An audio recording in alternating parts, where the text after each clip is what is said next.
It is now being widely acknowledged, to the legacy media's shock, that President Trump has indeed rewritten the map of global power for the foreseeable future. Axios is reporting that the United States military has, for the last several weeks, quietly established a shipping corridor in and out of the Strait of Hormuz, delivering tens of millions of barrels of oil a day. According to two U.S. officials with direct knowledge, 15 to 20 tankers are entering and exiting the strait every single night through a southern channel that runs along the Omani coast. That amounts to roughly 10 million barrels of oil a day being pulled out of the Gulf and injected straight into the global energy market, about half the pre-war volume, and it is climbing. On some of the best nights, that number spiked as high as 15 to 20 million barrels. One U.S. official put it about as bluntly as you can put it, quote, "We have been controlling the southern lane of the Strait of Hormuz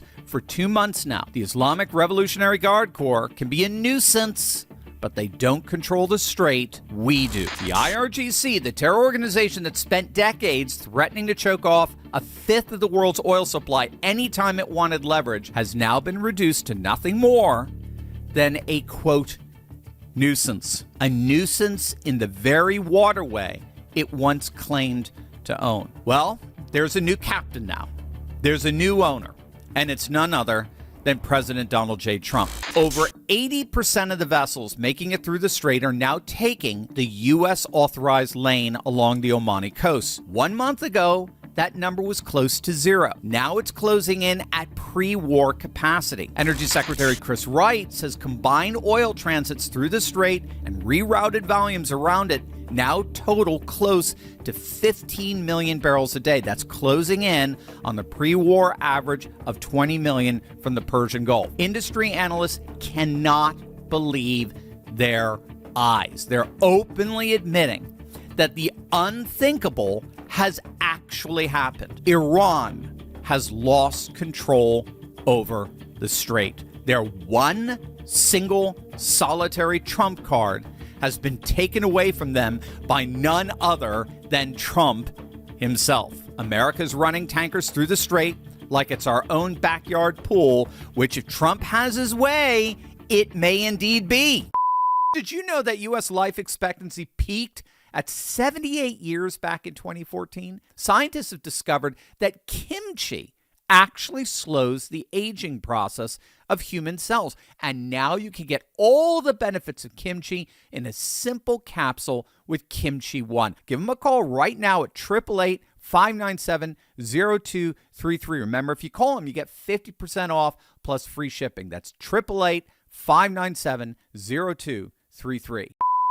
Axios is also reporting that Trump is once again floating the idea of formally declaring the Strait of Hormuz a U.S. territory, arguing that the ongoing American blockade already effectively controls the waterway that carried roughly 20% of the world's oil before the war. And that idea is exactly the key to understanding what's really going on here, which we're going to see in just a moment. But at the very same time all of this is happening, the mass bypass infrastructures in Saudi Arabia and the UAE are operating at full capacity, in effect rendering the Strait of Hormuz almost irrelevant. With Saudi Arabia shipping oil through the Red Sea with their east-west pipeline, and the UAE bypassing Hormuz altogether with its pipeline that goes straight to the Gulf of Oman. So you have the U.S. controlling Hormuz, all the while bypass routes are operating at full capacity.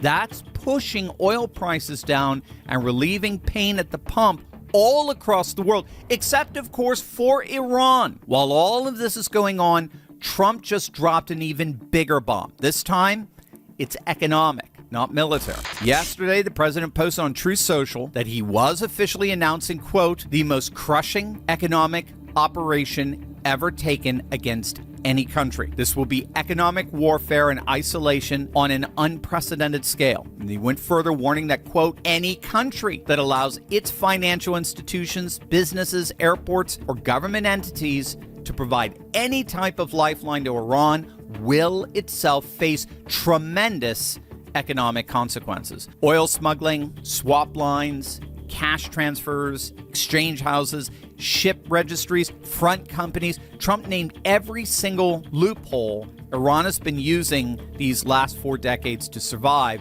and he said it all stops now. He called it, in his own words, an economic D-Day. Within hours, the UAE suspended all trade, all commercial exchanges, and all financial transactions with Iran, severing one of the regime's most important commercial and financial lifelines. This economic D-Day will inevitably cause China to cut its last remaining lifelines to Iran, and any other state that doesn't want to suffer the economic wrath of the United States has to do the same. Here's where it gets truly fascinating, because while all of this is happening in the Persian Gulf, Trump has been quietly building an entirely separate pillar of American energy dominance 8,000 miles away in our own hemisphere. Take a look at this headline. This is from Al Jazeera, no less. They're reporting that Venezuela is now exporting about half of its total oil output directly to the United States. More than 500,000 barrels a day are moving from Venezuela